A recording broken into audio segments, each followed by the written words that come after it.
You have a calling. ನಿಮಗೆ ಒಂದು ಕರೆ ಇದೆ.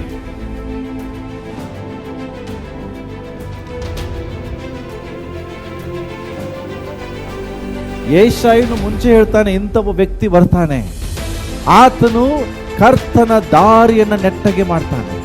ಯೇಸು ಕ್ರಿಸ್ತನನ್ನ ಜನರಿಗೆ ತೋರಿಸ್ತಾನೆ.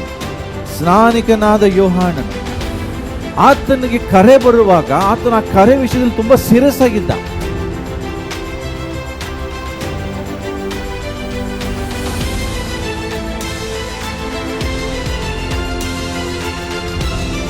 ಅವನು ಚಂಚಲ ಚಿತ್ತನಾಗ್ಲಿಲ್ಲ.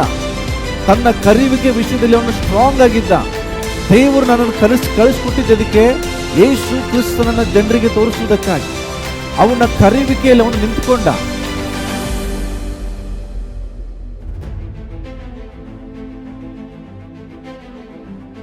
ಪ್ರಿಯರೇ, ಯೋಹಾನನ ಕರೆ ಯೇಸುವಿನ ಪ್ರಥಮ ಆಗಮನದ ಬಗ್ಗೆ ತಿಳಿಸುವಂಥದ್ದು. ಆದರೆ ನನ್ನ ಕರೆ ಯೇಸುವಿನ ಎರಡನೇ ಆಗಮನನ ತಿಳಿಸುವಂಥದ್ದು. ಆತನು ಬಂದಿದ್ದು, he came to introduce the first coming of Jesus Christ. Same way God called us to introduce second coming of Jesus Christ.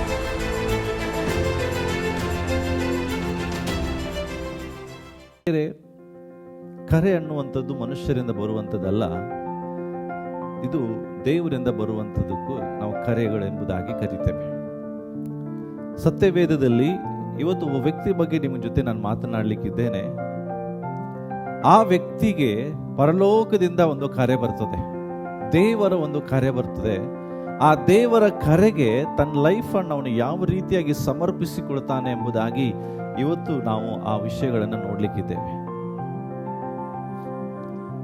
ಹಳೆ ಒಡಂಬಡಿಕೆ ಕಾಲದಲ್ಲಿ ಮಲಾಕಿ ಗ್ರಂಥ ಕೊನೆ ಪುಸ್ತಕವಾಗಿರುವಾಗ, ಈ ಕೊನೆ ಪುಸ್ತಕದ ಆ ಸಮಯದಲ್ಲಿ ನೀವು ನೋಡುವುದಾದ್ರೆ, ದೇವರು 400 ವರ್ಷ ಯಾವ ವ್ಯಕ್ತಿಯ ಸಂಗಡ ಯಾವುದನ್ನು ಮಾತನಾಡಲಿಲ್ಲ ಅಂತ ನಾವು ನೋಡ್ತೇವೆ. ಎಷ್ಟು ವರ್ಷ ರೀ? 400 ವರ್ಷ ದೇವರ ಶಬ್ದ ಇಲ್ಲ, ದೇವರ ಸ್ವರ ಕೇಳಿಸ್ತಾ ಇಲ್ಲ. ಜಸ್ಟ್ ಇಮ್ಯಾಜಿನ್ ಮಾಡ್ರಿ, 400 ವರ್ಷ ದೇವರ ಶಬ್ದವೇ ಇಲ್ಲದೆ ಇರುವಾಗ ಜನರ ಸ್ಥಿತಿ ಏನಾಗ್ತದೆ ಎಂಬುದಾಗಿ, ಜನರ ಪರಿಸ್ಥಿತಿಗಳು ಏನಾಗ್ತದೆ ಎಂಬುದಾಗಿ.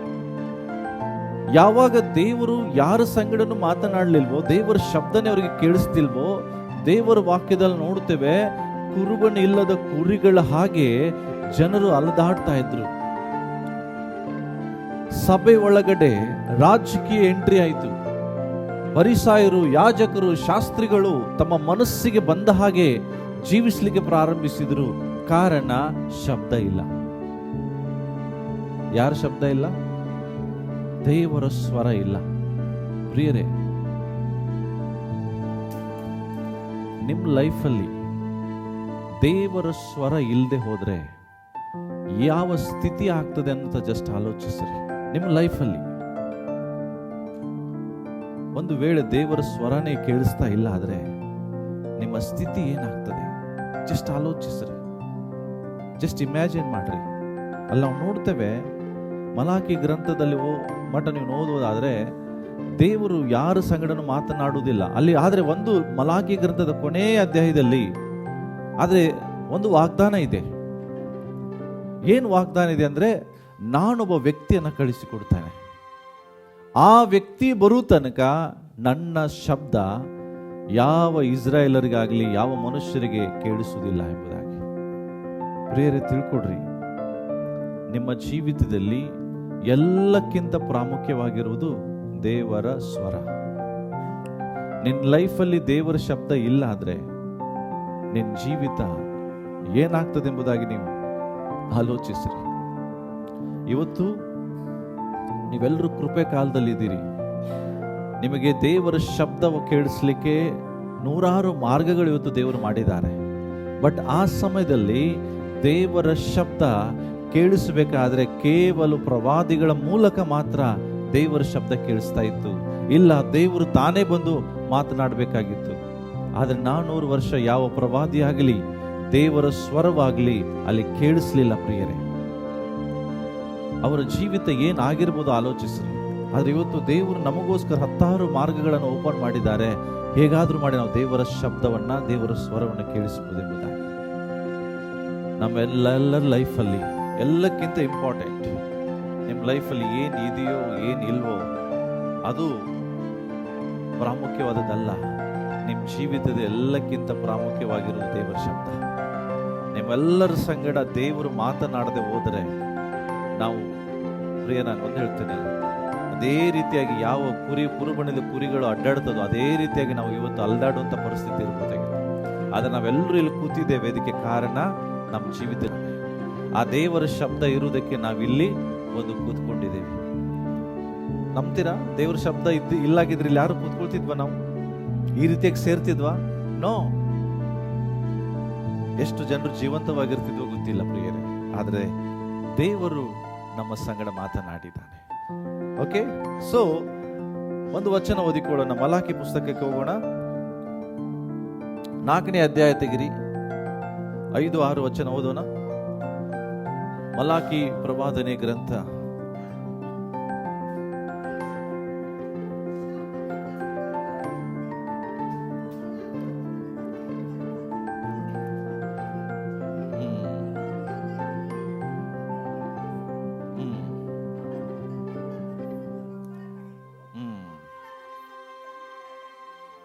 ಎಸ್, ಯಾರ ಬಗ್ಗೆ ಮಾತಾಡ್ತಾ ಇದ್ದೀನಿ ಗೊತ್ತಾ? ನಾನು ಯಾರನ್ನ ಕಳಿಸ್ಕೊಡ್ತೇನೆ ಅಂದ್ರೆ ದೇವರು ಯಾರನ್ನ ಕಳಿಸ್ಕೊಟ್ರು?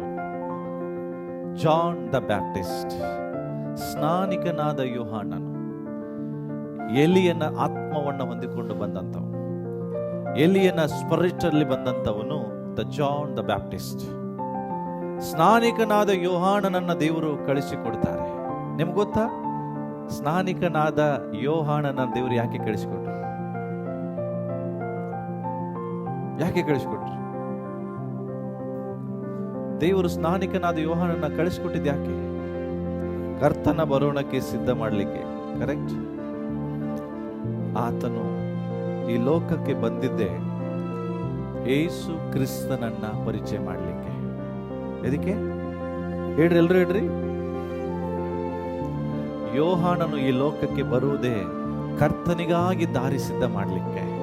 ಆ ಯೇಸು ಕ್ರಿಸ್ತನು ಯಾರು ಎಂಬುದಾಗಿ ಲೋಕಕ್ಕೆ ಪರಿಚಯಿಸುವುದಕ್ಕಾಗಿ, ಸಾರುವುದಕ್ಕಾಗಿ ಯೋಹಾನನ ದೇವರು ಕಳಿಸಿಕೊಡ್ತಾರೆ. ಪ್ರಿಯರೇ, ಯೋಹಾನನ ಕರೆ ಯೇಸುವಿನ ಪ್ರಥಮ ಆಗಮನದ ಬಗ್ಗೆ ತಿಳಿಸುವಂಥದ್ದು. ಆದರೆ ನಿನ್ನ ನನ್ನ ಕರೆ ಯೇಸುವಿನ 2ನೇ ಆಗಮನ ತಿಳಿಸುವಂಥದ್ದು. ಆತನು ಬಂದಿದ್ದು he came to introduce the first coming of Jesus Christ. Same way God called us to introduce second coming of Jesus Christ. 2ನೇ ಬರೋಣಕ್ಕಾಗಿ ದೇವರು ನನ್ನನ್ನು ಆರಿಸಿಕೊಂಡಿದ್ದಾರೆ. ಅದಕ್ಕೆ ನಾನು ಹೇಳಿದೆ ನಿಮ್ಮ ಮೇಲೆ ಒಂದು ಕಾರ್ಯ ಇದೆ. ಆದರೆ ಇಲ್ಲಿ ನಾವು ನೋಡ್ತೇವೆ ಯೋಹಾನನನ್ನ ದೇವರು ಕಳಿಸಿಕೊಡ್ತಿದ್ದಾರೆ. ಕಳಿಸಿಕೊಡೋಕ್ಕಿಂತ ಮುಂಚೆ ಯಾವ ಪ್ರವಾದಿ ಬರಲಿಲ್ಲ. ಆದರೆ ಯೋಹಾನನು ಫಸ್ಟ್ ಟೈಮ್ ಬಂದ. ಆದರೆ ತಿಳ್ಕೊಡ್ರಿ, ಯೋಹಾನನು ಯೇಸು ಕ್ರಿಸ್ತನಿಗಿಂತ 6 ತಿಂಗಳು ಮುಂಚೆ ಹುಟ್ಟಿದ. ಯೇಸು ಕ್ರಿಸ್ತನ ಕಜಿನ್ ಆಗ್ಬೇಕು ಅವನು. ಆದರೆ ಆತನು ಮುಂಚೆ ಹುಟ್ಟಿದ್ರಿಂದ, ದೇವರಿಂದ ಬಂದರೂ ಕೂಡ, ಆತನು ಯೇಸು ಕ್ರಿಸ್ತನ ಜೊತೆಗೆ ಕೂಡ ಬೆಳೆದ್ರು ಸಹ ಎಂದಿಗೂ ಯೇಸು ಕ್ರಿಸ್ತನಿಗಿಂತ ನಾನು ದೊಡ್ಡವನೆಂಬುದಾಗಿ ಆತನ ನೆನೆಸಲಿಲ್ಲ. ಯೇಸು ಕ್ರಿಸ್ತನಿಗಿಂತ ಸೀನಿಯರ್ ಆಗಿದ್ರು ನಾನು ಯೇಸುವಿಗೆ ಸರಿಸಮ ಅಂತ ಎಲ್ಲಿ ಮಾತನಾಡಲಿಲ್ಲ. ಓಕೆ, ಸೊ ಇಲ್ಲಿ ನಾವು ಲೂಕನು ಬರೆದ ಸುವಾರ್ತೆಗೆ ಬರೋಣ. ನಮ್ಮೆಲ್ಲರಿಗೂ ಗೊತ್ತಿದೆ ಯೇಸು ಕ್ರಿಸ್ತನನ್ನ ಕಳಿಸಿಕೊಡ್ತೀನಿ ಎಂಬುದಾಗಿ, ಇದು ಸ್ನಾನಿಕನಾದ ಯೋಹಾನನ್ನ ಕಳಿಸಿಕೊಡ್ತೀನಿ ಎಂಬುದಾಗಿ ಮಲಾಕಿ ಪ್ರವಾದನೆ ಗ್ರಂಥದಲ್ಲಿ ನಾವು ಓದಿದ ನಂತರ ಪ್ರಥಮ ಬಾರಿಗೆ ದೇವದೂತನು ಎಲಿಜಬೆತ್ ಮತ್ತೆ ಜಕರಿಯ ಇವರ ಬಳಿಗೆ ದೇವದೂತನು ಬರುವುದನ್ನು ನಾವು ನೋಡ್ತೇವೆ 1ನೇ ಅಧ್ಯಾಯದಲ್ಲಿ. ಓಕೆ, ಲೂಕನು ಬರೆದ ಸುವಾರ್ತೆ 1ನೇ ಅಧ್ಯಾಯದಲ್ಲಿ ನಾವು ನೋಡ್ತೇವೆ. 5ನೇ ವಚನದಿಂದ ನೀವು ಓದುವುದಾದ್ರೆ, ಅಲ್ಲಿ ಎಲಿಜಬೆತ್ ಎಂಬ ಒಬ್ಬ ಸ್ತ್ರೀ, ಯಾಜಕನ ಹೆಂಡತಿ, ಗಂಡ ಬಂದುಬಿಟ್ಟು ಒಬ್ಬ ಜಕರಿಯ, ಆತನು ಯಾಜಕನಾಗಿದ್ರು. ಇವರಿಗೆ ಮಕ್ಕಳಿರ್ಲಿಲ್ಲ, ವಯಸ್ಸಾಗಿತ್ತು, ಬಂಜೆ ಆಗಿದ್ರು. ಇವಳು ಬಂಜೆ ಆದಾಗ ದೇವದೂತನು ಬಂದು ಹೇಳ್ತಾನೆ, ಎಲಿಜಬೆತ್ತಳೆ, ನಿನಗೆ ಒಂದು ಮಗು ಆಗ್ತದೆ, ನೀನೊಂದು ಮಗುವಿಗೆ ಜನ್ಮ ಕೊಡ್ತೀಯ. ನೀನು ಜನ್ಮ ಕೊಡುವ ಮಗುವಿನ ಹೆಸರು ಯೋಹಾನ ಎಂಬುದಾಗಿ ಇಡಬೇಕೆಂಬುದಾಗಿ ಹೇಳ್ತಾರೆ. ತಿಳ್ಕೊಡ್ರಿ, ಯೋಹಾನ ಅನ್ನುವಂತ ಹೆಸರು ಪರಲೋಕದಿಂದ ಬಂದ ಹೆಸರು. ಯೋಹಾನ ಎಲ್ಲಿಂದ ಬಂದಿದೆ? ಇದು ಮನುಷ್ಯರಿಂದ ಕೊಡಲ್ಪಟ್ಟ ಹೆಸರಲ್ಲ, ಇದು ಪರಲೋಕದಿಂದ ಕೊಡಲ್ಪಟ್ಟ ಹೆಸರು. ಪರಲೋಕದಿಂದ ದೇವದೂತನು ಬಂದು ಹೇಳ್ತಾ ಇದ್ದಾನೆ, ಈತನಿಗೆ ಯೋಹಾನನೆಂದು ಹೆಸರಿಡು. ಆಗ ಜಕರಿಯ, ಅರೋ ಇದೆಂತ ಹೆಸರು? ನಮ್ಮ ಕುಟುಂಬದಲ್ಲಿ ಯಾರಿಗೂ ಎಂತ ಹೆಸರಿಲ್ಲ, ನಮ್ಮ ತಂದೆಗಿಲ್ಲ, ನಮ್ಮ ಮುತ್ತಾಜಿಗಿಲ್ಲ, ನಮ್ಮ ಇಡೀ ಕುಲದಲ್ಲಿ ಯೋಹಾನನಂತ ಹೆಸರೇ ಇಲ್ಲ. ಈ ಹೆಸರು ಹೆಂಗೆ ಇಡ್ಲಿಕ್ಕಾಗತ್ತೆ? ನೋ. ಆದ್ರೆ ದೇವದೂತ ಹೇಳ್ತಾನಿಲ್ಲ, ನೀನು ಯೋಹಾನ್ ಅಂತಲೇ ಹೆಸರಿಡಬೇಕು. ಆದ್ರೆ ಜಕರಿ ಒಪ್ಪುವುದಿಲ್ಲ. ಆದ್ರೆ ಜಕರಿ ಒಪ್ಪದೇ ಇರುವಾಗ ದೇವದೂತನವನಿಗೆ ಹೇಳ್ತಾನೆ, ಈ ಮಗು ಜನ್ಮ ತಾಳುವ ತನಕ ನೀನು ಮೂಕನಾಗು. ಯಾಕೆ? ಆತ ನೆಗೆಟಿವ್ ಮಾತಾಡ್ತಿದ್ದಾನೆ. ಈ ಹೆಸರು ಬೇಡ, ಪರಲೋಕದಿಂದ ಬಂದಂತ ಹೆಸರಿಗೆ ಅವನು ತಡೆ ಮಾಡ್ತಿದ್ದಾನೆ. ಪ್ರಿಯರೇ, ನಿಮಗೆ ನಾನು ಎನ್ಕರೇಜ್ ಮಾಡ್ತೇನೆ, ನೀವು ಕೂಡ ಮುಂದಿನ ದಿನಗಳಲ್ಲಿ ಯಾರಿಗಾದ್ರೂ ಮಕ್ಕಳಿಗೆ ಹೆಸರಿಡಬೇಕೆಂಬ ಆಲೋಚನೆ ಬಂದ್ರೆ ದಯಮಾಡಿ ಹೇಳ್ತೇನೆ, ನಿಮ್ಮ ಸ್ವಂತ ಇಚ್ಛೆಯಿಂದ ಇಡಬೇಡ್ರಿ. ನಿಮಗೊಂದು ಪರಲೋಕದಿಂದ ಹೆಸರು ಕೊಡಲ್ಪಡ್ತದೆ. ನಿಮ್ಮ ಮಕ್ಕಳಿಗೆ ಎಲ್ಲಿ ಯಾವುದಕ್ಕಾಗ್ಲಿ ಒಂದು ಪರಲೋಕದಿಂದ ಬರುವ ಹೆಸರನ್ನ ಕೊಡ್ರಿ. ಸುಮ್ಮನೆ ಮನಸ್ಸಿಗೆ ಬಂದಂಗೆ ಯಾರನ್ನು ಹುಡುಕಿ ಹೆಸರು ಕೊಡಬೇಡ್ರಿ. ನಿಮ್ಮ ಮಕ್ಕಳಿಗೆ ಪರಲೋಕದಿಂದ ಒಂದು ಹೆಸರು ಕೊಡುವಾಗ ಆ ಹೆಸರು ಆ ಮಕ್ಕಳನ್ನ ನಡೆಸ್ತದೆ. ಆ ಹೆಸರೇ ಆ ಮಕ್ಕಳ ಭವಿಷ್ಯವಾಗಿರ್ತದೆ.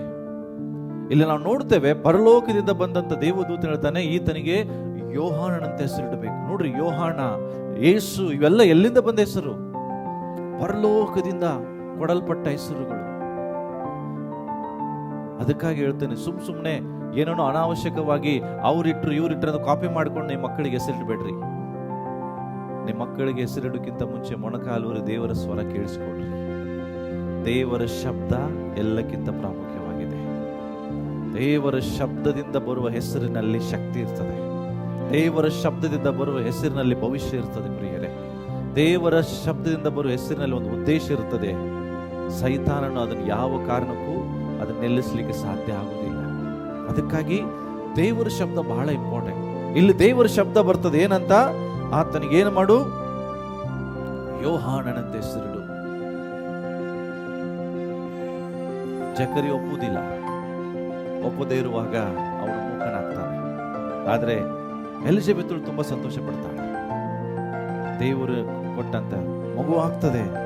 ಜನ್ಮ ಆದ ಮೇಲೆ ಹೆಸರಿಡ್ಲಿಕ್ಕೆ ಪ್ರಾರಂಭಿಸ್ತಾರೆ. ನಾಮಕರಣ 1ನೇ ಅಧ್ಯಾಯದಲ್ಲಿ ನೀವು ಬರ್ರಿ. ಓಕೆ, 57ನೇ ವಚನ.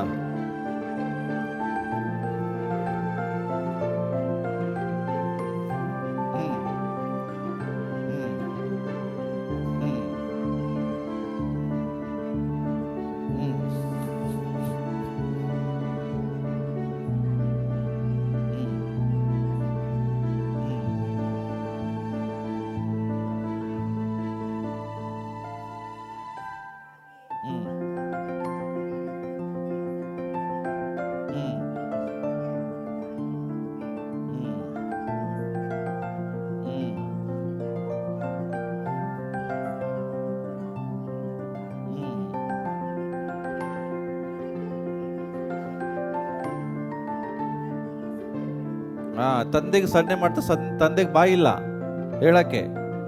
ಆಗ ತಂದೆ ಏನ್ ಮಾಡ್ತಾನೆ ನೋಡ್ರಿ.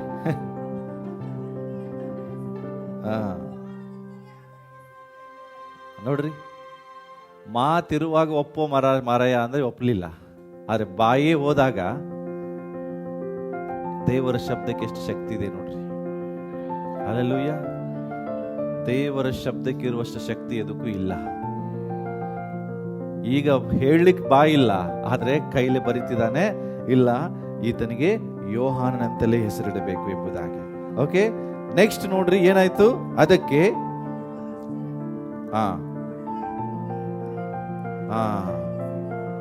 ಹಲೋ, ನೀನ್ ಯಾವಾಗ ದೇವರ ಶಬ್ದಕ್ಕೆ ವಿಧೇಯ ಆಗ್ತೀಯೋ ಅವಾಗ ನಿನ್ ಜೀವಿತದಲ್ಲಿ ಅದ್ಭುತ ಆಗ್ತದೆ.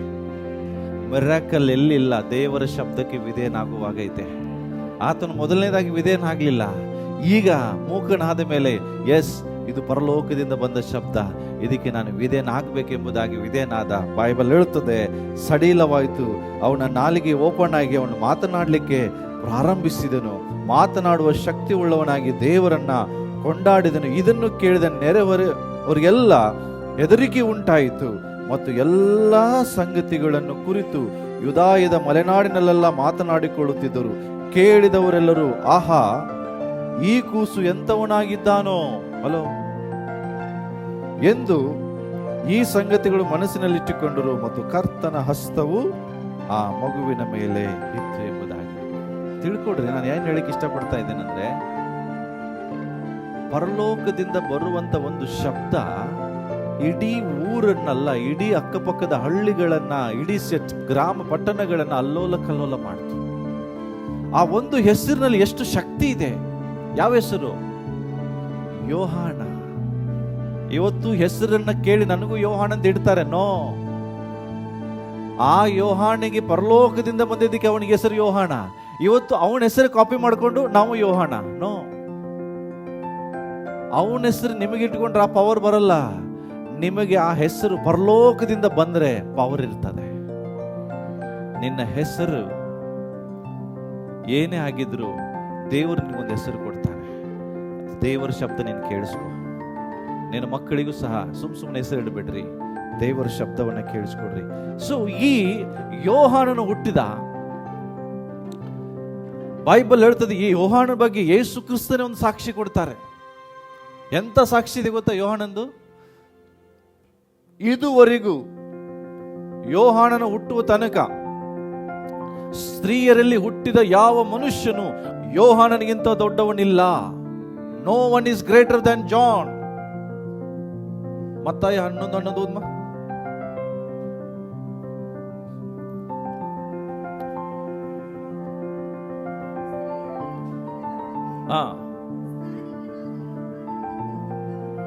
ಸಾಕ್ರಿ. ಏನಂತೆ? ಹಲೋ, ಇಲ್ಲೇ ಇದ್ದೀರಾ? ಹೋದ್ರಿ. ಸ್ತ್ರೀಯರಲ್ಲಿ ಹುಟ್ಟಿದರ ಒಳಗಡೆ ಸ್ನಾನಿಕನಾದ ಯೋಹಾನನಿಗಿಂತ ದೊಡ್ಡವನು ಇದುವರೆಗೂ ಎದ್ದಿಲ್ಲ. ಈ ನೋಡ್ರಿ, ಅಬ್ರಾಹ್ಮನಿಗಿಂತ ಯೋಹಾನ್ ದೊಡ್ಡವನಂತೆ, ಮೋಶೆಗಿಂತ ಯೋಹಾನ ದೊಡ್ಡವನು, ಎಲಿಯನಿಗಿಂತಲೂ ಯೋಹಾನ ದೊಡ್ಡವನು, ಎಲ್ಲ ಪ್ರವಾದಿಗಳು, ಎಲ್ಲ ನಾಯಕರು, ಎಲ್ಲರಿಗಿಂತ ಯೋಹಾನನು ದೊಡ್ಡವನಾಗಿದ್ದಾನೆ. ಯಾಕೆ? ಅವನು ಪರಿಶುದ್ಧನಾಗಿದ್ದಾನೆ, ಅದಕ್ಕೆ ಅಲ್ಲ. ಎದಕ್ಕೆ? ಅವನು ಬಹಳ ದೀನನಾಗಿದ್ದಾನೆ, ಅದಕ್ಕ ಅಲ್ಲ. ಆತನು ಅಡವಿ ಒಳಗಡೆ ಹೋದ್ನ, ಅದಕ್ಕ ಅಲ್ಲ. ಯಾಕೆ? ಯಾಕೆಂದ್ರೆ ಅವನ ಮೇಲೆ ಒಂದು ಕರೆ ಇದೆ. ಈ ಕರೆ ಮೋಶೆಗಿರ್ಲಿಲ್ಲ, ಈ ಕರೆ ಅಬ್ರಾಹ್ಮನಿಗಿರ್ಲಿಲ್ಲ, ಈ ಕರೆ ಎಲಿಯನಿಗಿರ್ಲಿಲ್ಲ. ಆದ್ರೆ ಎಲ್ಲರಿಗಿಂತ ದೊಡ್ಡ ಕಾಲಿಂಗ್ ಯೋಹಾನನಿಗಿದೆ. ಆ ಕರೆ ಯೇಸು ಕ್ರಿಸ್ತನನ್ನ ಜನರಿಗೆ ತೋರಿಸುವಂಥದ್ದು. ಯೇಸು ಕ್ರಿಸ್ತನನ್ನ ತೋರಿಸುವಂತ ಕರೆಗಿಂತ ಅತಿ ದೊಡ್ಡ ಕರೆ ಯಾವುದು ಇಲ್ಲ ಪ್ರಿಯರೇ. ಅದಕ್ಕೆ ಹೇಳ್ತಾರೆ, ಯೋಹಾನನಿಗಿಂತ ದೊಡ್ಡ ವ್ಯಕ್ತಿ ಯಾರು ಇಲ್ಲ. ಯಾಕೆ? ಆತನು ಜನರಿಗೆ ಯೇಸುವನ್ನು ತೋರಿಸುವಂತ ವ್ಯಕ್ತಿಯಾಗಿದ್ದಾನೆ. ಯೇಸು ದೇವರ ಮಾರ್ಗವನ್ನು ಸರಾಗ ಮಾಡುವಂತ ವ್ಯಕ್ತಿಯಾಗಿದ್ದಾನೆ. ಅದಕ್ಕಾಗಿ ಹೇಳ್ತಾರೆ, ಯೋಹಾನನಿಗಿಂತ ದೊಡ್ಡವನು ಯಾರು ಇಲ್ಲ. ಪ್ರಿಯರೇ, ನಿನ್ನ ಮೂಲಕ ನೀನು ಯೇಸುವನ್ನು ತೋರಿಸಿದ್ರೆ ಅದರಷ್ಟು ದೊಡ್ಡ ಕರೆ ಯಾವುದೂ ಇಲ್ಲ. ಅದಕ್ಕೆ ನೆಕ್ಸ್ಟ್ ವಚನ ಏನ್ ಹೇಳ್ತದೆ ಗೊತ್ತಾ? ಏನ್ ಹೇಳ್ತದೆ ಮುಂದೆ? ಆದರೂ ಏನು? ಪರಲೋಕ ರಾಜ್ಯದಲ್ಲಿರುವ ಇದ್ರದ್ದು ಏನಾದ್ರು ಅರ್ಥ ಆಗ್ತದೆ ನಿಮಗೆ? ಬೈಬಲ್ ಹೇಳ್ತದೆ, ಇದುವರೆಗೂ ಯೋಹಾನನಿಗಿಂತ ದೊಡ್ಡ ವ್ಯಕ್ತಿ ಯಾರು ಎದ್ದಿಲ್ಲ. ಆದರೂ ಪರಲೋಕ ರಾಜ್ಯದಲ್ಲಿ, ಎಲ್ಲಿ? ಪರಲೋಕ ರಾಜ್ಯದಲ್ಲಿರುವ ಚಿಕ್ಕವನು ಅವನಿಗಿಂತಲೂ ದೊಡ್ಡವನು. ಯಾರಿಗಿಂತ? ಯಾರಿಗಿಂತ? ಯೋಹಾನನಿಗಿಂತ. ಯಾರ ಬಗ್ಗೆ ಮಾತಾಡ್ತಿದ್ದಾರೆ ಗೊತ್ತಾ ಅವರು? ಹಲೋ, ಯಾರ ಬಗ್ಗೆ ಮಾತಾಡ್ತಿದ್ದಾರೆ ಸ್ವಾಮಿ? ದೇವರ ವಾಕ್ಯ ಹೇಳ್ತದೆ, ನೀವು ಯೋಹಾನನಿಗಿಂತಲೂ ದೊಡ್ಡವರಾಗಿದ್ದೀರಿ. ಹೇಗೆ? ಹೇಗೆ?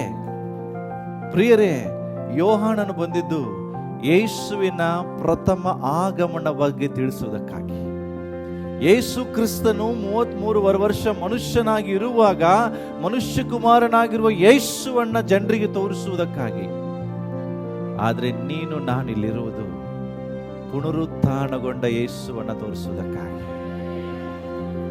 ಮನುಷ್ಯನಾಗಿರುವ ಯೇಸುವನ್ನ ನಾವು ತೋರಿಸ್ತಿಲ್ಲ, ಸತ್ತು 3ನೇ ದಿನದಲ್ಲಿ ಎದ್ದು ಮೃತ್ಯುಂಜಯನಾಗಿ ಪರಲೋಕದಲ್ಲಿರುವ ಯೇಸುವನ್ನ ಪರಿಚಯಿಸುವ ವ್ಯಕ್ತಿಗಳು ನಾವಾಗಿದ್ದೇವೆ. ಆತನ 2ನೇ ಬರೋಣವನ್ನು ತೋರಿಸುವ ವ್ಯಕ್ತಿಗಳು ನಾವಾಗಿದ್ದೇವೆ.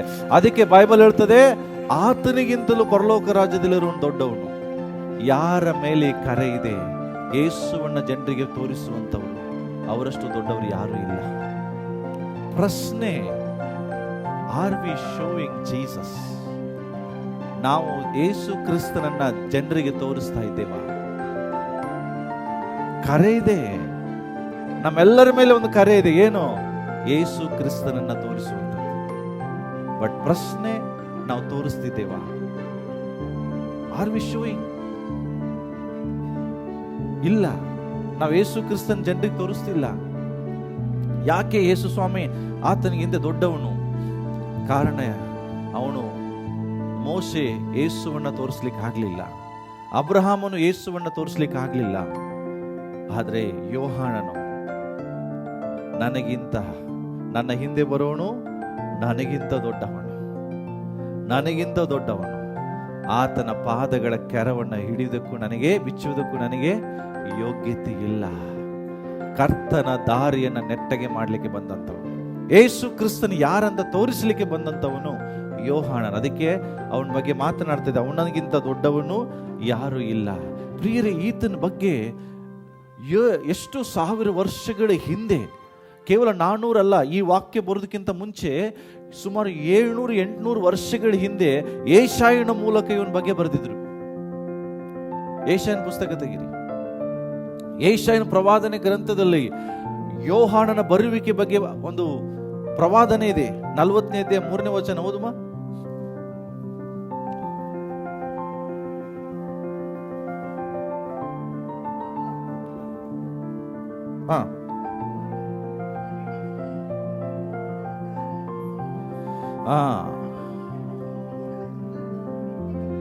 S,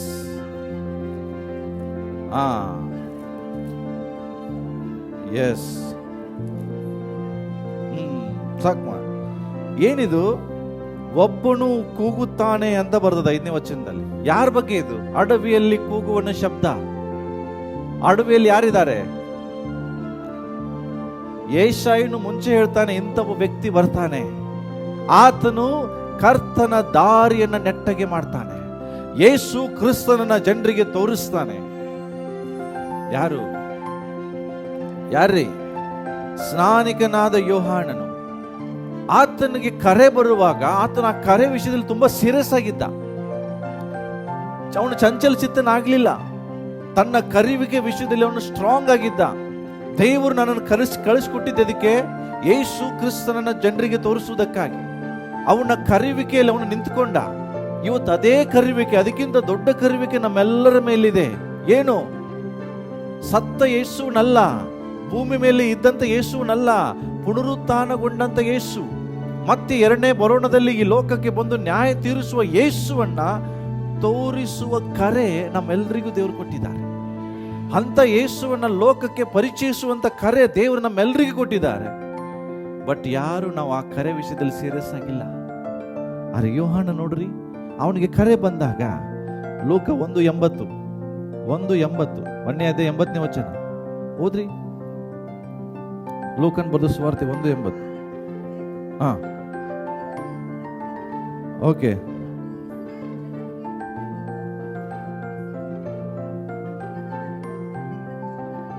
hello, ಎಲ್ಲಿದ್ದ? ಯೋಹಾನನು ತನ್ನನ್ನ ಜನರಿಗೆ ಪರಿಚಯ ಮಾಡಿಕೊಳ್ಳುವಷ್ಟು ದಿನ ಎಲ್ಲಿದ್ದಾನೆ? Almost he spent more than 20 years in the wilderness. ಅರಣ್ಯ. ಹಲೋ, ಯೋಹಾನನ ತಂದೆ ಯಾರ್ರಿ ಗೊತ್ತಾ ನಿಮಗೆ? ಪ್ರೀಸ್ಟ್. Royal family. ಯಾರ್ದು? ಯೋಹಾನನ ಗತಿಗಟ್ಟ ಕುಟುಂಬ ಅಲ್ಲ, ಪ್ರೀಸ್ಟ್. ಯೋಹಾನನ ಅಪ್ಪ ಯಾಜಕ, ಎಲ್ಲರೂ ಗೌರವ ಕೊಡುವಂತ ವ್ಯಕ್ತಿ. ಆದ್ರೆ ಇಲ್ಲಿ ನಾವು ನೋಡ್ತೇವೆ, ಇವನು ಯಾಕೆ ಅರಣ್ಯದಲ್ಲಿ ವಾಸಿಸ್ತಾ ಇದ್ದಾನೆ? ಅರೆ, ನಿಮ್ ತಂದೆ ಅರಮನೆ ಈ ರೀತಿ ಒಂದು ದೊಡ್ಡ ಮನೆಯಲ್ಲಿದ್ದಾನೆ, ಅರೆ ನೀನ್ ಯಾಕೆ ಅರಣ್ಯದಲ್ಲಿದ್ದೀ ಎಂದು ನೀವು ಯೋಹಾನ ಕೇಳಿದ್ರೆ ಏನ್ ಹೇಳ್ತಾನೆ ಗೊತ್ತಾ? ಯಾಕೆಂದ್ರೆ ನಮ್ಮಪ್ಪನಿಗಿರುವ ಕರೆ ಬೇರೆ, ನನಗಿರುವ ಕರೆ ಬೇರೆ. ನನ್ನ ಕರೆ ಯೇಸುವನ್ನ ಜನರಿಗೆ ತೋರಿಸುವಂಥದ್ದು. ಪ್ರಿಯರೇ, ನಾನು ಒಂದು ಹೇಳ್ತೀನಿ, ಯೋಹಾನನು ಮನಸ್ಸು ಮಾಡಿದ್ರೆ ರಾಯಲ್ ಲೈಫ್ ತೆಗಿಬಹುದಾಗಿತ್ತು. ಯೋಹಾನನ ಮನಸ್ಸು ಮಾಡಿದ್ರೆ ಮೃಷ್ಟಾನ್ನ ಭೋಜನ ಮನೆಯಲ್ಲಿ ಊಟ ಮಾಡ್ಬೋದು. ಯಾಜಕನಿಗೆ ಏನು ಕಡಿಮೆ ಇರಲಿಲ್ಲ ಗೊತ್ತಾ ನಿಮಗೆ? ಎಲ್ಲ ಪ್ರಥಮ ಫಲ ಯಾಜಕನ ಮನೆಗೆ ಬರ್ತಿತ್ತು.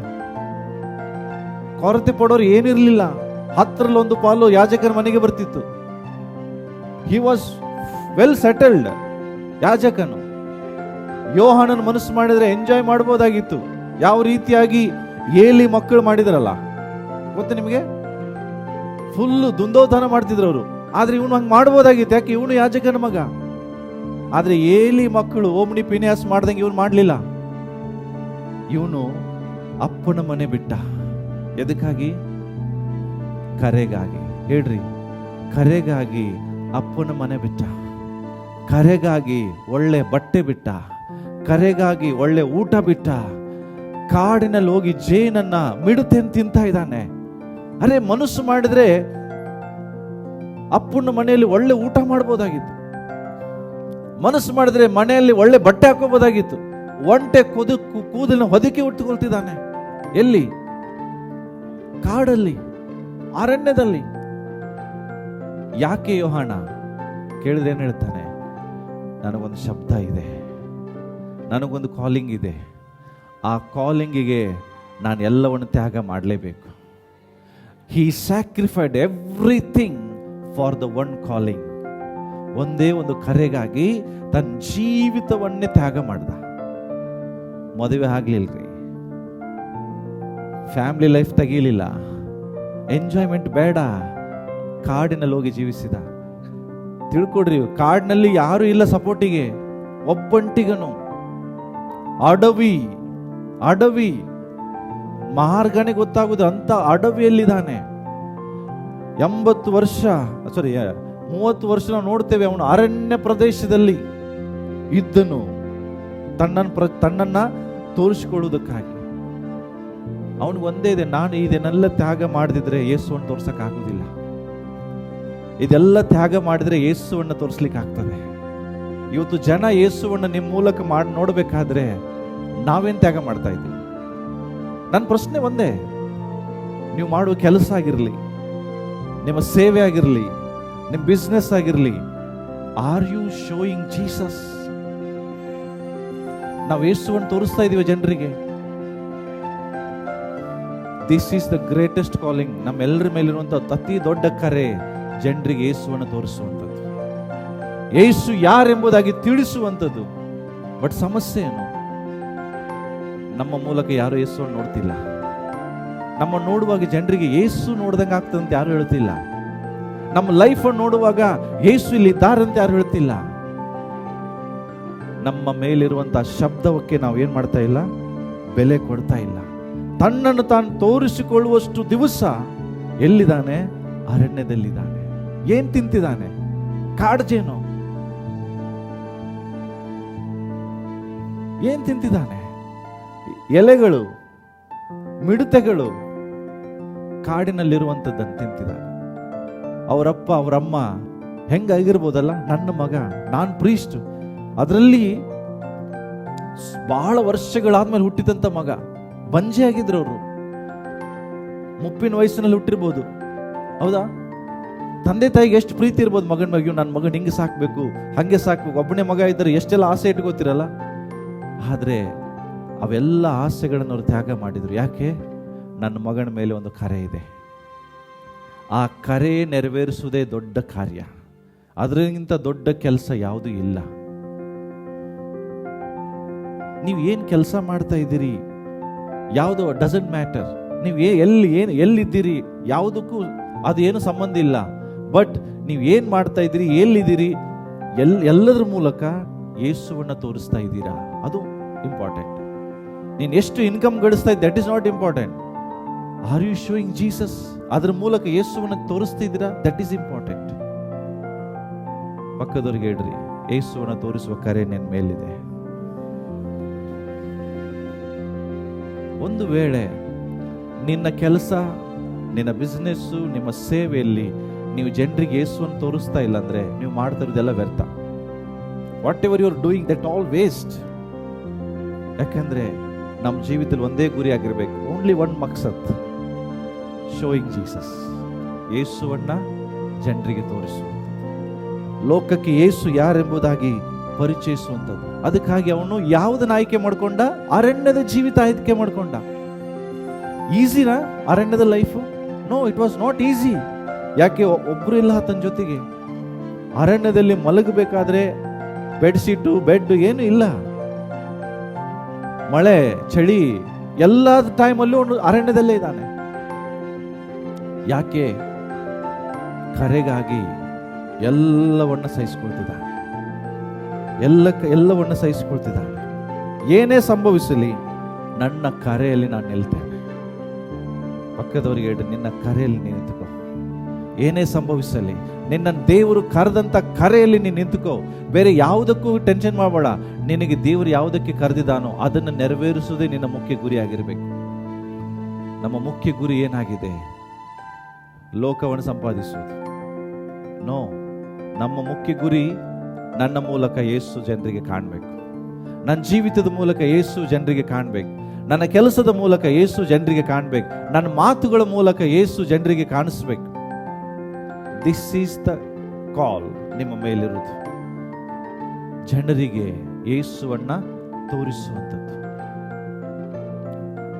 ಅಲ್ಲಿ ವಾಕ್ಯ ಇತ್ತು, ಪೇತ್ರನ ಪತ್ರಿಕೆ, ಎದು ಕತ್ತಲೆ ಒಳಗಡೆದ್ದಂತ ನಿಮ್ಮಣ್ಣ ಯೇಸು ತನ್ನ ಆಶ್ಚರ್ಯಕರವಾದ ಬೆಳಕಿನಲ್ಲಿ ಸೇರಿಸಿದ ಆತನ ಗುಣಾತಿಶಯಗಳನ್ನು ಪ್ರಚಾರಪಡಿಸುವಂತ ಯಾಜಕ ವರ್ಗದವರಾಗಿಯೂ ಸ್ವಕೀಯ ಪ್ರಜೆಗಳಾಗಿಯೂ ಆತನ ಜನಾಂಗವಾಗಿಯೂ ದೇವರು ನಿಮ್ಮನ್ನು ಏನ್ ಮಾಡಿದ್ದಾನೆ? ಆರಿಸಿಕೊಂಡಿದ್ದಾನೆ. ಏನು? ಯೇಸು ಕ್ರಿಸ್ತನ ಪ್ರಚಾರಪಡಿಸುವಂಥವ್ರು, ಯೇಸು ಕ್ರಿಸ್ತನ ಜನರಿಗೆ ತೋರಿಸುವಂತ ಜನರು ನೀವು ಆಗ್ಬೇಕೆಂಬುದಾಗಿ. ಬಟ್ ಸಮಸ್ಯೆ ಏನು ಗೊತ್ತಾ ನಮ್ದು? ನೋ, ಆತನು ಜನರಿಗೆ ಕಾಣಿಸುವಷ್ಟು ದಿವಸ ಎಲ್ಲಿದ್ದಾನೆ? ಅರಣ್ಯ. ನೆಕ್ಸ್ಟ್ 3:1 ಆತನು ಈಗೇನ್ ಮಾಡ್ತಾನೆ ನೋಡೋಣ.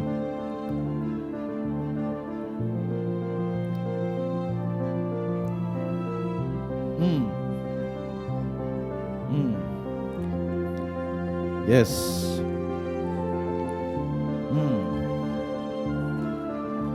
ಹಲೋ. ನೆಕ್ಸ್ಟ್ ನೋಡ್ರಿ, ಹಂಗೆ ಓದಿ ಏನ್ ಹೇಳ್ತಾ ನೋಡ್ರಿ ಅವನು.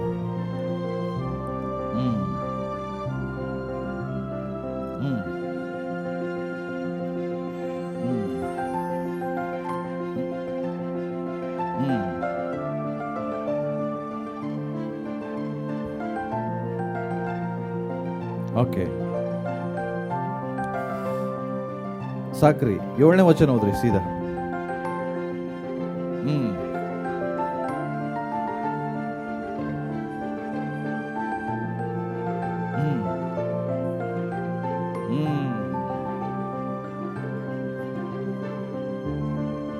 ಹಲೋ, ಏನಂತೆ? ಇವ್ರು ಯಾರು? ಬೈಬಲ್ ಹೇಳ್ತದೆ, ಪರಿಸಾಯರಲ್ಲಿಯೂ ಸದ್ದುಕಾಯರಲ್ಲಿ ಅನೇಕರು ಯೋಹಾನನ ಮಾತನ್ನ ಕೇಳಿ ದೀಕ್ಷಾಸ್ನಾನ ಮಾಡಿಸ್ಕೊಳಕ್ ಬಂದಿದ್ದಾರೆ. ಅವ್ರಿಗೆ ನೋಡಿ ಏನ್ ಹೇಳ್ತಾನೆ ಅವನು? ಏನ್ ಹೇಳ್ತಿದ್ದಾನೆ? ಎಲೆ ಸರ್ಪ ಜಾತಿಯವರೇ. ಈಗ ನಾನು ಇಲ್ಲಿ ನಿಂತ್ಕೊಂಡು ಈ ಮಾತು ನಿಮ್ಗೆ ಹೇಳಿದ್ರೆ ಮುಂದಿನ ಸಂಡೆ ಬರ್ತೀರಾ ನೀವು? ಎಲೆ ಸರ್ಪ ಜಾತಿಯವರೇ ಕೂತವ್ರ ಅಂತ ಹೇಳಿದ್ರೆ ನೋಡ್ರಿ, ನಾನು ಏನ್ ಹೇಳಿಕ್ಕೆ ಇಷ್ಟಪಡ್ತಾ ಇದ್ದೇನೆಂದ್ರೆ, ಅರಣ್ಯದಲ್ಲಿ ಇಷ್ಟು ವರ್ಷ ಕಾಲ ಕಳೆದ ನಂತರ ಜನರಿಗೆ ತೋರಿಸ್ಕೊಳ್ತಾ ಇದ್ದೇನೆ. ಇಂಗ್ಲಿಷ್ ಬಹಳ ಚೆನ್ನಾಗಿದೆ. Then the John the Baptist appeared to the people ಅಂತ ಬರ್ತದೆ. ಸ್ನಾನಿಕನಾದ ಯೋಹಾನನು ಜನರಿಗೆ ಕಾಣಿಸಿಕೊಂಡ. ಹೆಂಗೆ ಕಾಣಿಸ್ಕೊಳ್ತಿದ್ದಾನೆ ಗೊತ್ತಾ? ಒಂಟೆ ಕೂದಲಿನ ಹೊದಿಕೆಯನ್ನು ಹೊತ್ಕೊಂಡು, ಕಾಡು ಮನುಷ್ಯನಾಗಿ ಜನರಿಗೆ ಕಾಣಿಸ್ಕೊಳ್ತಿದ್ದಾನೆ. ಕಾಡು ಮನುಷ್ಯ, ಅವನ ಮಾತು ಯಾರು ಕೇಳ್ತಾರೆ? ಒಬ್ಬ ಕಾಡಿನ ತಪ್ಪಿಸ್ಕೊಂಡು ಬಂದ ಅಂತ ಹೇಳುವುದಿಲ್ಲ. ಅರ್ಥ ಆಗ್ತದೆ? ಯಾರಾದ್ರೂ ಇಂಥ ಬಟ್ಟೆ ಹಾಕೊಂಡು ಬಂದು ನಿಮ್ಮ ಮುಂದೆ ನಿಂತ್ಕೊಂಡು ಮಾತಾಡ್ರೆ ಅವ್ರ ಮಾತು ಕೇಳ್ತೀರೇನ್ರಿ ನೀವು? ಯಾರು ಕೇಳುವುದಿಲ್ಲ. ಆದ್ರೆ ಇವನು ಹೊದಿಕೆ ಹೆಂಗಿತ್ತಂತ ನೀವೆಲ್ಲ ಓದಿದ್ರಿ ಇಲ್ಲಿ 4ನೇ ಅಧ್ಯಾಯದಲ್ಲಿ, ಹೌದಾ? ಒಂಟೆ ಕೂದಲಿನ ಹೊದಿಕೆ, ಸೊಂಟದಲ್ಲಿ ತೊಗಲಿನ ನಡುಕೊಟ್ಟು ಇದ್ಕೊಂಡು, ಜಸ್ಟ್ ಇಮ್ಯಾಜಿನ್ ಮಾಡ್ರಿ, ಒಂದು ಕೈಯಲ್ಲಿ ಜೇನನ್ನು ತಗೊಂಡು ಇನ್ನೊಂದು ಕೈಯಲ್ಲಿ ಮಿಡತೆಗಳನ್ನ ತಗೊಂಡು ತಿಂತ ನಿಮ್ಮ ಮುಂದೆ ಬಂದು ನಿಂತ. ಅವು ಮಾತಾಡುವಾಗ ಜೋಕ್ ಅನಿಸ್ತದಲ್ಲ ನಿಮಗೆ? ಆದ್ರೆ ಬೈಬಲ್ ಹೇಳ್ತದೆ, ಅವನು ಮಾತಾಡುವಾಗ ಫರಿಸಾಯರಲ್ಲಿ ಇವರು ಪಶ್ಚಾತ್ತಾಪ ಪಡ್ತಿದ್ದಾರೆ.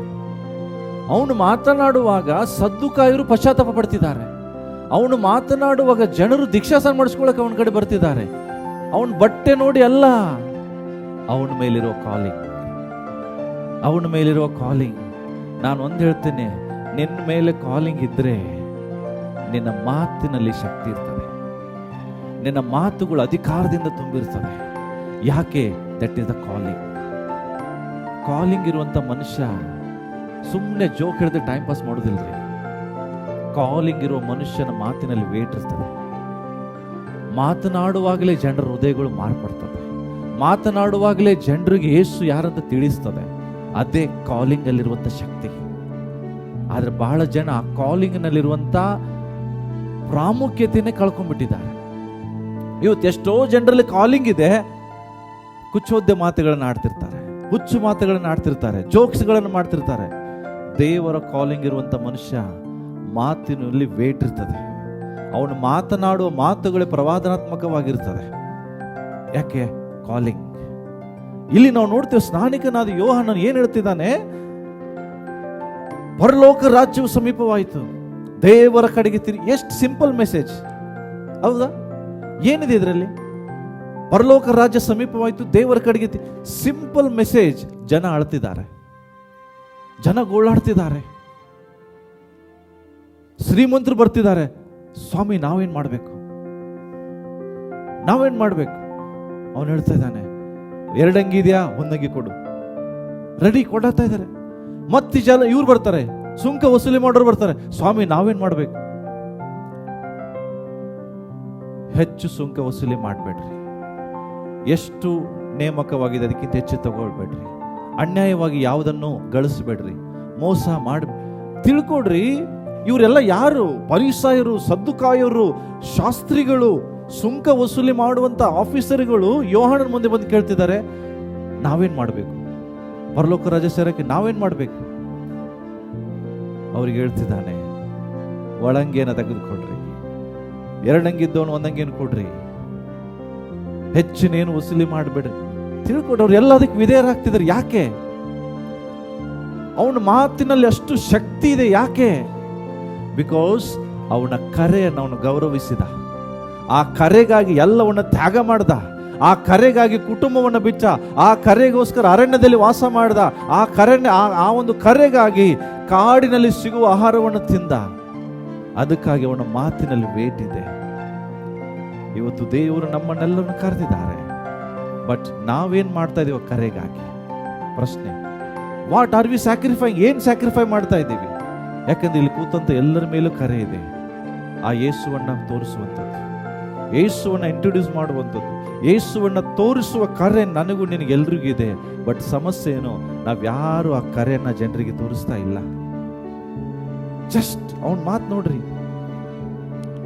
ಪ್ರಿಯರೇ. ಕರೆ ಭಯಪಡುವುದಿಲ್ಲ. ಎಲಿಯನ ಮೇಲೆ ಒಂದು ಕರೆ ಇತ್ತು, ಹೋಗು ದುಷ್ಟ ಅಹಾಬನ ಮುಂದೆ ನಿಂತ್ಕೊಂಡು ಮಾತನಾಡು, ನಾನು ಹೇಳುವಷ್ಟು ದಿವಸ ಮಳೆ ಆಗಲಿ ಮಂಜಾಗಲಿ ಬರುವುದಿಲ್ಲ ಅಂತ ಹೇಳು. ಹೋದ. ಯಾಕೆ? ಅವನಿಗೆ ಬಂದಂತ ಕರೆ ಎಲ್ಲಿಂದು? ಪರಲೋಕದಿಂದ ಬಂದ ಕರೆ. ನೇರವಾಗಿ ಯಾರ ಮುಂದೆ? ರಾಜನ ಮುಂದೆ ಬಂದು ಹೇಳ್ತಾ ಇದ್ದಾನೆ, ನಾನು ಹೇಳುವಷ್ಟು ದಿವಸ ಮಳೆ ಆಗಲಿ ಮಂಜಾಗಲಿ ಮುಂದೆ ಬರುವುದಿಲ್ಲ. ಮಾತಿನಲ್ಲಿ ಪವರ್ ಇದೆ. ಯಾಕೆ? ಕರೆ. ಆ ಕರೆಗಾಗಿ ಎಲಿಯ ಸ್ಯಾಕ್ರಿಫೈ ಮಾಡ್ದ. ಅಲ್ಲೋಗು ಹೋದ, ಇಲ್ಲೋಗು ಹೋದ, ಅಲ್ಲಿ ಅಡ್ಕೊಂಡ, ಹೋಗು ಈಗ ವಿಧವೆ ಮನೆಗೆ ಹೋಗು ಹೋದ. This is the calling. ಕರೆ ಬರುವಾಗ ವಿಧೇಯರಾಗ್ತಾರೆ, ತ್ಯಾಗ ಮಾಡಕ್ಕೆ ರೆಡಿ ಆಗ್ತಾರೆ. ನಮ್ಮ ಸಮಸ್ಯೆ ಏನು ಗೊತ್ತಾ? ಕಾಲಿಂಗು ಬೇಕು, ತ್ಯಾಗ ಮಾತ್ರ ಹೇಳ್ಬೇಡ್ರಿ. ತ್ಯಾಗ, ಸ್ಯಾಕ್ರಿಫೈಸ್ ಇಲ್ಲದೆ ಕಾಲಿಂಗ್ ಕೆಲಸ ಮಾಡೋದಿಲ್ಲ. ನಿನ್ನ ಮೇಲಿರೋ ಕರೆ ಕೆಲಸ ಮಾಡಬೇಕಾದ್ರೆ ನೀನು ಕರ್ತನಿಗಾಗಿ ಕೆಲವು ಸಂಗತಿಗಳನ್ನು ಬಿಡಬೇಕಾಗ್ತದೆ. ದೇವರು ಏನು ನಿನ್ನಿಂದ ಕೇಳ್ತಾನೋ ಅದನ್ನು ದೇವರಿಗೆ ಕೊಡಬೇಕಾಗ್ತದೆ. ದೇವರು ಇವತ್ತು ಯಾವುದನ್ನು ಬಿಟ್ಟು ಹೋಗು ಅಂತ ಹೇಳ್ತಾನೆ, ಬಿಟ್ಟು ಹೋಗ್ಬೇಕಾಗ್ತದೆ. ಪ್ರಿಯರೇ, ಸಮಸ್ಯೆ ಏನು ಗೊತ್ತಾ? ನಾವು ಏನು ಬಿಡ್ಲಿಕ್ಕೆ ರೆಡಿ ಇಲ್ಲ. ಜಾನ್ ಯೋಹಾನ ತಂದೆ ಮನೆಯನ್ನು ಬಿಟ್ಟ. ಎಲ್ಲ ಸದ್ದುಕಾಯರು, ಪರಿಸಯರು, ಶಾಸ್ತ್ರಿಗಳು ಬಂದು ಯೋಹಾನ್ ಹೇಳ್ತಾರೆ, ನೀನು ಯಾರು? Who are you? ನಿನ್ನ ಮಾತು ವ್ಯತ್ಯಾಸ ಆಗಿದೆ. ನೀನು ಯಾರು? ಇದುವರೆಗಿಂತ ಮಾತಾಡಿದ ವ್ಯಕ್ತಿ ನಾವು ನೋಡಿಲ್ಲ. ನಿನ್ನ ಮಾತಿನಲ್ಲಿ ಶಕ್ತಿ ಇದೆ, ನಮಗೆ ನಿದ್ರೆ ಬರ್ತಾ ಇಲ್ಲ. ನೀನು ಯಾರು? ನೀನು ಕ್ರಿಸ್ತನಾ? ನೀನು ಎಲಿಯನಾ? ನೀನು ಯಾರು ನಮಗೆ ಹೇಳು? ಯಾರು? ಶಾಸ್ತ್ರಿಗಳು ಬಂದು ಕೇಳ್ತಿದ್ದಾರೆ, ಯೋಹಾನ ನೀನು ಯಾರು ಹೇಳು? ಯಾಕೆಂದ್ರೆ ಅವನ ಮಾತಿಗೆ ಅವರಿಗೆ ನಿದ್ರೆ ಬರ್ತಿಲ್ಲ. ಯಾಕೆ ನಿದ್ರೆ ಬರ್ತಿಲ್ಲ? ಅವನ ಮೇಲಿರೋ ಕರೆಗೆ ಮಾತನಾಡುವಾಗ ನಿದ್ರೆ ಬರಲ್ಲ. ನಾನು ಹೇಳುದು ಒಂದೇ, ನಿನ್ನ ಮೇಲೂ ಕರೆ ಇದೆ. ಯಾಕೆ? ದೇವರ ವಾಕ್ಯದ ಓದಿಲ್ವಿ? ಪರಲೋಕ ರಾಜ್ಯದಲ್ಲಿರೋವನು ಚಿಕ್ಕವನು ಯೋಹಾನನಿಗಿಂತ ದೊಡ್ಡವನಾಗಿದೆ. ಅದರ್ಥ ನಿನ್ನ ಮೇಲೂ ದೇವರೊಂದು ದೊಡ್ಡ ಉದ್ದೇಶ ಇದೆ. ಆದರೆ ಸಮಸ್ಯೆ ಏನು? ನೀನು ಆ ಕರೆಗೆ ವಿಧೇಯನಾಗ್ತಿದೀಯಾ? 2025 ನಿಮ್ಮನ್ನು ನೀವು ತೋರಿಸಿದ್ರಿ ಜನರಿಗೆ, ಆದರೆ 2026ರಲ್ಲಿ ಹೇಳ್ರಿ, ನಾನು ಯೇಸುವನ್ನ ತೋರಿಸ್ತೇನೆ, ನಿಮ್ಮಣ್ಣಲ್ಲ. ಪ್ರಿಯರೇ, ನನ್ನನ್ನು ದೇವರು ಕರೆದಿದ್ದು ನನ್ನ ಟ್ಯಾಲೆಂಟ್ ತೋರ್ಸಕ್ಕಲ್ಲ. ನನಗೆ ದೇವ್ರು ಟ್ಯಾಲೆಂಟ್ ಕೊಟ್ಟಿದ್ದಾರೆ, ಬಟ್ ಈ ಟ್ಯಾಲೆಂಟ್ ಮೂಲಕ ಯೇಸುವನ್ನು ತೋರಿಸ್ಲಿಕ್ಕೆ. ನನ್ನಲ್ಲಿ ಎಷ್ಟು ಟ್ಯಾಲೆಂಟ್ ಇದೆ ಅಲ್ಲ. ಈಗ ಥಾಮಸ್ಗೆ ಕೀಬೋರ್ಡ್ ಬರ್ಸಕ್ಕೆ ಬರ್ತದೆ, ಇವನು ಎಷ್ಟು ಟ್ಯಾಲೆಂಟ್ ಇದೆ ತೋರಿಸ್ಲಿಕ್ಕಲ್ಲ, ಆ ಕೀಬೋರ್ಡ್ ಮೂಲಕ ಯೇಸುವನ್ನು ತೋರಿಸ್ಲಿಕ್ಕೆ. ಅರ್ಥ ಆಯ್ತಾ? ನನಗೆ ಹಾಡಕ್ಕೆ ಬರ್ತದಂದ್ರೆ ಆ ಹಾಡಿನ ಮೂಲಕ ಯೇಸುವನ್ನು ತೋರಿಸ್ಲಿಕ್ಕೆ. ಡ್ರಮ್ಸ್ ಬಾರ್ಸಕ್ಕೆ ಬರ್ತದಂದ್ರೆ ಅದರ ಮೂಲಕ ಯೇಸುವನ್ನು ತೋರಿಸ್ಲಿಕ್ಕೆ. ನನ್ನ ಕೆಪಾಸಿಟಿ ತೋರ್ಸಕ್ಕಲ್ಲ, ನನ್ನನ್ನು ಜನ ಬೇಷ್ ಅನ್ಲಿಕ್ಕೆ ಅಲ್ಲ. ನನ್ನಲ್ಲಿ ಯೇಸುವನ್ನು ನೋಡ್ಬೇಕು, ನನ್ನಲ್ಲಿ ಯೇಸುವನ್ನು ನೋಡ್ಬೇಕು. ಪ್ರಿಯರೇ, 2026ರಲ್ಲಿ ಒಂದು ಒಪ್ಪಂದ ಮಾಡಿ, ದೇವರೇ ಈ ವರ್ಷ ನಾನು ನಿನ್ನನ್ನು ತೋರಿಸ್ತೇನೆ. ಜನರಿಗೆ ನಾನು ನೀನು ಯಾರಂತ ತೋರಿಸ್ತೇನೆ. ನನ್ನ ಜೀವಿತದ ಮೂಲಕ ನಿನ್ನನ್ನು ತೋರಿಸ್ತೇನೆ, ನನ್ನ ಮಾತಿನ ಮೂಲಕ ನಿನ್ನನ್ನು ತೋರಿಸ್ತೇನೆ, ನನ್ನ ಸೇವೆ ಮೂಲಕ ನಿನ್ನನ್ನು ತೋರಿಸ್ತೇನೆ. ನನ್ನ ಸೇವೆಯಲ್ಲಿ ಜನರು ನೋಡ್ತಿಲ್ಲ ಅಂದರೆ ನಾನು ಮಾಡುವ ಸೇವೆ ವೇಸ್ಟ್. ನನ್ನ ಸೇವೆಯಲ್ಲಿ ಜನರು ಯೇಸುವನ್ನು ನೋಡಬೇಕು, ನನ್ನ ಮಾತಿನಲ್ಲಿ ಯೇಸುವನ್ನು ನೋಡಬೇಕು. ಅದೇ ದೊಡ್ಡ ಕರೆ. ಯೇಸು ಕ್ರಿಸ್ತನನ್ನು ಪ್ರಚಾರ ಪಡಿಸಬೇಕು, ಪ್ರಸಿದ್ಧಿ ಪಡಿಸ್ಬೇಕು. ಕರ್ತನ ಮೇಜ್ ತಗೋತೀರಿ ಏನಂತ? ನೀವು ಇದರಲ್ಲಿ ಪಾಲ್ಗೊಳ್ಳುವಷ್ಟು ಸಾರಿ ಕರ್ತನ ಮರಣವನ್ನ ಆತನು ಬರುವ ತನಕ ಪ್ರಸಿದ್ಧಿ ಪಡಿಸ್ರಿ. ಅರ್ಥ ಏನು? ಜನರಿಗೆ ತೋರಿಸ್ರಿ ಯೇಸು ಯಾರಂತ. ಬಟ್ ಸಮಸ್ಯೆ ಏನು? ತೋರಿಸ್ತಿಲ್ಲ. ತನ್ನ ಮೇಲಿರುವ ಕರೆಯನ್ನ ಯೋಹಾನನು ಪರಿಪೂರ್ಣ ಮಾಡ್ದ. ಹೇಗೆ? ಸ್ಯಾಕ್ರಿಫೈಸ್. ಊಟ ಸ್ಯಾಕ್ರಿಫೈ ಮಾಡ್ದ, ಬಟ್ಟೆ ಸ್ಯಾಕ್ರಿಫೈ ಮಾಡ್ದ, ಎಲ್ಲವನ್ನು ಸ್ಯಾಕ್ರಿಫೈ ಮಾಡ್ದ. ಇವತ್ತು ಅದೇ ಕರೆ ನಮ್ಮ ಮೇಲಿದೆ ಪ್ರಿಯರೇ, ನಿನ್ನ ಮೇಲೆ, ನನ್ನ ಮೇಲೆ, ಎಲ್ಲರ ಮೇಲಿದೆ. ಲಾಸ್ಟಿಗೆ ಏನಾಯ್ತು? ಹೆರೋದ ಸಹ ಹೆದರ್ಲಿಕ್ಕೆ ಸ್ಟಾರ್ಟ್ ಮಾಡ್ದ. ಯಾರಿಗೆ? ಸ್ನಾನಿಕನಾದ ಯೋಹಾನನಿಗೆ. ಆದ್ರೆ ಹೆರೋದನಲ್ಲಿ ಒಂದು ಮಿಸ್ಟೇಕ್ ಇತ್ತು. ಆ ಮಿಸ್ಟೇಕ್ ಅನ್ನು ಅವನಿಗೆ ಹೇಳ್ದ ಡೈರೆಕ್ಟ್ ಆಗಿ. ಹೆರೋದ ಹೆದರಿದ, ಆದ್ರೆ ಆ ಸ್ತ್ರೀ ಹೆದರ್ಲಿಲ್ಲ. ತಿಳ್ಕೊಡ್ರಿ, ಸೆರೆಮನೆಯಲ್ಲಿದ್ದಾನೆ ಯೋಹಾನ. ಸೆರೆಮನೆ ಒಳಗಡೆ ಹಾಕಿದ್ದಾರೆ. ಲಾಸ್ಟಿಗೆ ಅವನು ರುಂಡಾನೆ ಕಟ್ ಮಾಡಿದ್ರು. ತನ್ನ ಜೀವ ಉಳಿಸ್ಕೊಳ್ಳಿಕ್ಕೆ ಕರ್ತನ ಕರೆಯಿಂದ ಅವನು ವಾಪಸ್ ಹಿಂದೆ ಬರಲಿಲ್ಲ. ಪ್ರಾಣ ಹೋದ್ರೂ ಪರವಾಗಿಲ್ಲ, ಕರೆಗಾಗಿ ನಿಂತ್ಕೊಂಡ. ಸಾಯುವಾಗಲೂ ದೇವರ ಕರೆಯುವಿಕೆಯಲ್ಲಿ ಸತ್ತ. ಎರಡನೇದಾಗಿ ತನ್ನ ಮೇಲೆ ಇಷ್ಟು ದೊಡ್ಡ ಕರೆ ಇದ್ದರೂ ತನ್ನನ್ನು ತಾನು ತಗ್ಗಿಸಿಕೊಂಡ. ಹೆಂಗೆ ತಗ್ಗಿಸಿಕೊಂಡ? ಯೋಹಾನನು ಜೈಲಲ್ಲಿದ್ದಾನೆ, ಅವನ ಶಿಷ್ಯರು ಬರ್ತಾರೆ, ಯೋಹಾನನೇ ನೀನು ಯಾರ ಬಗ್ಗೆ ಹೇಳಿದೆಯಲ್ಲ, ಆತನು ದೀಕ್ಷಾಸನ ಕೊಡ್ತಿದ್ದಾನೆ ಯೇಸು ಸ್ವಾಮಿ. ಜನರು ಆತನ ಬಳಿಗೆ ಬರ್ತಿದ್ದಾರೆ. ಯೋಹಾನನಂತಾನೆ ಅದಕ್ಕೆ ಏನಂತಾನೆ? ಆತನು ಹೆಚ್ಚಿಸಲ್ಪಡಬೇಕು, ನಾನು ತಗ್ಗಿಸಲ್ಪಡಬೇಕು. ಕಾಲಿಂಗ್, ಅವನ ಮೇಲಿರುವಂಥ ಕಾಲಿಂಗ್ ಏನಿಲ್ಲ ನಮ್ಮ ಮೇಲೆ ಇದ್ದಿದ್ರೆ ನಮ್ಮ ಕಾಲರ್ಗಳು ಎಲ್ಲಿ ಹೋಗ್ತಿತ್ತೇನೋ. ಆದ್ರೆ ಅವನೇನು ಹೇಳ್ತಾನೆ? ನಾನು ತಗ್ಗಿಸಲ್ಪಡಬೇಕು, ಆತನ ಹೆಚ್ಚಿಸಲ್ಪಡಬೇಕು. ಆತನು ಮಾತ್ರ ಜನರಿಗೆ ಪ್ರಕಟವಾಗಬೇಕು, ನನ್ನನ್ನು ಜನ ಮರಿಬೇಕು. ಅರ್ಥ ಆಗ್ತದೆ? ಅವನು ಹೇಳುತ್ತೇನು, ನನ್ನನ್ನು ಜನ ಮರಿಬೇಕು, ಯೇಸುವನ್ನ ನೆನಪಿನಲ್ಲಿ ಇಟ್ಟುಕೊಳ್ಬೇಕು. ಇದಕ್ಕಾಗಿ ನಾನು ಬಂದಿದ್ದೇನೆ. ನನ್ನನ್ನು ತೋರಿಸ್ಕೊಳಕ್ಕೆ ಬಂದಿಲ್ಲ, ನಮ್ಮ ಅಪ್ಪನನ್ನು ತೋರ್ಸಕ್ಕೆ ಬಂದಿಲ್ಲ, ಕರ್ತನನ್ನು ತೋರ್ಸಕ್ಕೆ ಬಂದಿದ್ದೇನೆ. ಅವರಪ್ಪ ಪ್ರೀಸ್ಟ್, ಕುಟುಂಬ ಪ್ರೀಸ್ಟ್ಹುಡ್, ಮನೆ ದೊಡ್ಡ ಮನೆ, ಆಸ್ತಿ ಇದೆ, ಅಂತಸ್ತಿದೆ, ಎಲ್ಲ ಇದೆ. ಅವನು ಹೇಳ್ತಾನೆ, ಇದು ಯಾವುದು ನನಗೆ ಬೇಡ, ನನ್ನ ಮೇಲಿರೋ ಒಂದು ಕಾಲಿಂಗ್ ಇದೆ, ಅದನ್ನು ನೆರವೇರಿಸುವುದಕ್ಕೆ ನಾನು ಬಂದಿದ್ದೇನೆ. ಸ್ನಾನಿಕನಾದ ಯೋಹಾನನ ಕರೆ ಪ್ರಿಯರೇ, ಇವತ್ತು ಅದೇ ಕರೆ ನಮ್ಮೆಲ್ಲರಿಗೂ ಕೊಟ್ಟಿದ್ದಾರೆ ದೇವರು. ಯಾವ ಕರೆ? ಯಾವ ಕರೆ? ಯೇಸುವನ್ನ ತೋರಿಸುವಂತ ಕರೆ. ಒಪ್ಪಂದ ಮಾಡಿಕೊಡ್ರಿ. 2026 ದೇವರೇ, ನನ್ನನ್ನು ನಾನು ಜಾಸ್ತಿ ಇನ್ನು ಜನರಿಗೆ ತೋರಿಸೋದಿಲ್ಲ. ಅರ್ಥ ಏನು? ನಾನು ಫೇಮಸ್ ಆದರೆ ನಾನು ತೋರಿಸ್ಕೊಳ್ತಾ ಇದ್ದೇನೆ. ಯೋಹಾನ ಹೇಳ್ತಾ ಇದ್ದೇನೆ, ನಾನು ಫೇಮಸ್ ಆಗಬಾರ್ದು, ಯೇಸು ಫೇಮಸ್ ಆಗಬೇಕು, ನಾನು ತಗ್ಗಿಸಲ್ಪಡಬೇಕು. ಇದೇ ಯೇಸುವನ್ನು ತೋರಿಸುವಂತ ಬೇ. ಮಾಡ್ತೀರಾ? ತೋರಿಸ್ತೀರ ಯೇಸುವನ್ನ? 2026 2025 ನಿಮ್ಮನ್ನೇ ನೀವು ತೋರಿಸಿದಾಯ್ತು. ಯೇಸುವನ್ನು ತೋರಿಸಿ. ನಾನು ಒಂದು ಹೇಳ್ತೀನಿ, ನಿಮ್ಮ ಹಾಕು ಬಟ್ಟೆ ಎಲ್ಲಿಯೂ ಯೇಸುವನ್ನು ಜನ ಕಾಣಬೇಕು. ಅರ್ಥ ಆಗ್ತದೆ ನಾನು ಹೇಳಿದ? ನಮ್ಮ ಮಾತಿನಲ್ಲಿ ಜನರು ಯೇಸುವನ್ನು ನೋಡಬೇಕು. ನಾನು ಮಾಡುವ ಸೇವೆ ಯೇಸು ನೋಡಬೇಕು. ನನ್ನ ಕೆಲಸ ಯೇಸು, ಮನೆಯಲ್ಲಿರುವಂತ ಸ್ತ್ರೀಯರು ಮಾಡುವ ಕೆಲಸದಲ್ಲಿ ಯೇಸುವನ್ನು ನೋಡಬೇಕು ಜನ. ಪುರುಷರು ಹೊರಗಡೆ ಹೋಗಿ ವ್ಯಾಪಾರ ಮಾಡುವಾಗ ಜನ ಯೇಸುವನ್ನು ನೋಡಬೇಕು. ನಮ್ಮ ಉದ್ದೇಶ ಇಷ್ಟೇ, ಜನರು ನನ್ನ ಮೂಲಕ, ನನ್ನ ಕುಟುಂಬದ ಮೂಲಕ, ನನ್ನ ಸೇವೆ ಮೂಲಕ, ನನ್ನ ಕೆಲಸದ ಮೂಲಕ ಯೇಸುವನ್ನು ನೋಡಬೇಕು. ಆಮೇಲೆ ಪ್ರಾರ್ಥನೆ ಮಾಡಿ ನಿಂತುಕೊಳ್ಳೋಣ.